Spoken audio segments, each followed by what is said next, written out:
So it's time to polish some frets up. These Martin frets aren't very good, dude. They're scratchy. They've always been scratchy, but I still play it. And it's time. I'm sick of it. So it's time to pull out some triple O or quadruple O0 steel wool and get to polishing. First thing you gotta do is get some sort of fret guide. This black thing I've got in the video here is a little homemade fret guide out of plastic. You first want to focus on polishing the top of the fret, and then the front of the fret, and then the bottom of the fret.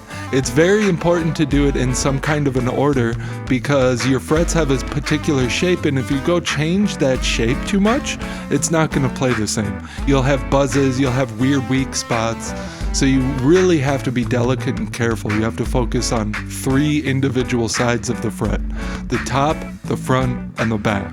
And very light pressure. I'm only using enough pressure to feel the steel wool grab just a small little tiny bit. And it's always going to be light pressure, and I'm always going to use a fretboard guide so that I don't damage my fretboard.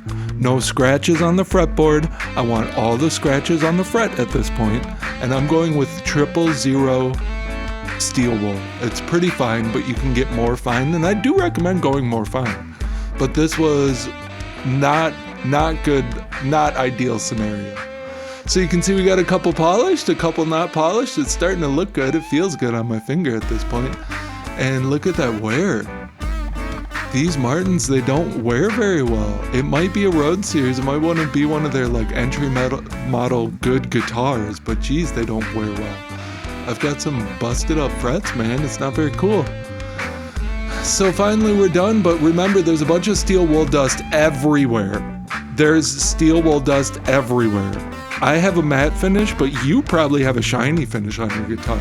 The steel wool will make it not shiny anymore. So you have to be very careful in cleaning. You pull out a vacuum, pull out an air hose, and get rid of the steel wool without brushing the guitar, without scratching your guitar.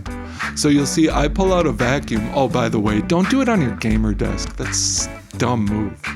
And I'm just going lightly over with a vacuum here. I'm just making sure that every last little bit of that steel wool is off of my guitar, all right? Now after that, I'm going back through with a barely damp towel. It's barely damp. I can barely feel the moisture. Ooh, look at that wear on the guitar. That is satisfying. A matte finish wears so nice, dude. Isn't that beautiful? You can see where every part of my fingers and hands have been. And now it's oil and cleaning. You clean the top and bottom of every fret, and then you get to playing, bros. Cheers.